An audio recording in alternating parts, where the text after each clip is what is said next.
Now, after hours of gossip and social media yesterday afternoon, it was confirmed last night that Matt Smith is leaving Doctor Who. No. The 11th Time Lord will regenerate in this year's Christmas special. So how does he compare to the other Doctors? Who, of course, is going to be the next one? We'll discuss that in a moment. But first, here he is in the last series, possibly giving us a clue that he's leaving. Right, come here. Give me your hand. Now, the coordinates you saw will still be in your memory. I'm linking you into the TARDIS telepathic circuit. Won't hurt a bit. Ow! I lied. Okay. What is Trenzalore? Is that your big secret? No. Okay, what then? When you are a time traveller, there is one place you must never go. One place in all of space and time you must never, ever find yourself. Where? You didn't listen, did you? You lot never do, that's the problem. The Doctor has a secret he will take to the grave. It is discovered. He wasn't talking about my secret. No, that's not what's been found. He was talking about my grave. Trenzalore is where I'm buried. Dramatic. Tom Spilsbury, editor of the Doctor Who magazine, joins us now. Morning to you. So first of all, what do you think? Are you sad? Are you happy? What do you think?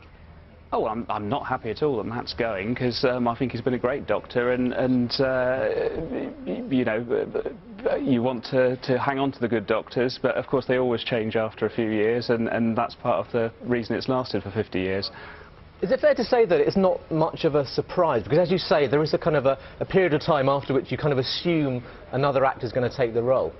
Yeah, well, I mean, traditionally, I think a lot of the Doctors have stayed about 3 or 4 years. David Tennant lasted about the same amount of time, and it's probably, you know, that kind of cycle where you expect to see a new one come along. But as I say, it's always going to be a sad moment when your favourite Doctor leaves, especially if you're 8 years old. I mean, Matt will be a lot of 8-year-olds' favourite Doctor because he's the one they've seen. But we'll all look forward to seeing what happens at Christmas. Of course he will be many people's favourite. What do you think he brought to the role? Because he was different. They're all different, but he brought quite a lot of special things, didn't he? Yeah. I mean, I think when you're following someone like David Tennant, who was very, very popular, you need to be just as popular, but you need to do it in a different way, and I think that Matt did that because I think he was maybe a bit more quirky. I mean, you see in his whole body language and his dress sense, you know, it's something which is quite different from David. But if you actually look at the words on the page, the Doctor's always the Doctor,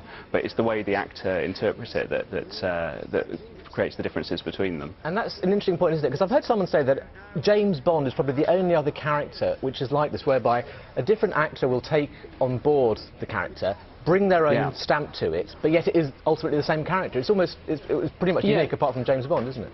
Yeah, I mean, James Bond is always a funny grey area, I think, because you're never quite sure if he's literally the same person, but the Doctor literally is the same person who we started with William Hartnell 50 years ago, and the idea is that he's literally the same guy. So you want to have that kind of through line, but at the same time you don't want to be the same as the person that came before you. So, you know, the whole point is that his personality changes a little, and certainly his dress sense, his you know, his mannerisms and so on. So I think we'll see a difference, I'm sure, because they always try and cast a new Doctor that's going to be a bit different from the one before. Is it finite, do you think? Because I understand that he's the 11th Doctor and there are only supposed to be 13.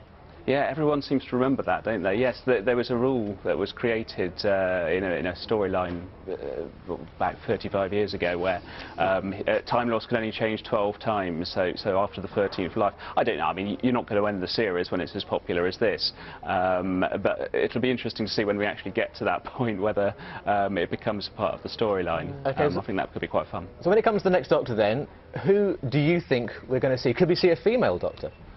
Well, who knows, is the sitting on the fence answer. I think that would be interesting. You probably have a sort of tough job to win over some of the audience, because that's always going to be a controversial move. But I think that whoever is cast is probably going to be someone that we don't actually know that much about at the moment, because it's very rarely a really well-known name. I mean, Peter Davison possibly, and John Pertwee a little, but actors like Tom Baker, nobody knew who he was really before he was cast, and I think that's true to an extent of David and certainly Matt. So whoever comes in, I think, is going to be someone that it's going to turn them into a star. You must have a dream, Doctor. Come on, who is it? Oh, do you know, a few years back, Hugh Grant was surprisingly good in a comic relief sketch, and I don't think anyone thought that you know, he'd be good as the Doctor, but actually he was really good.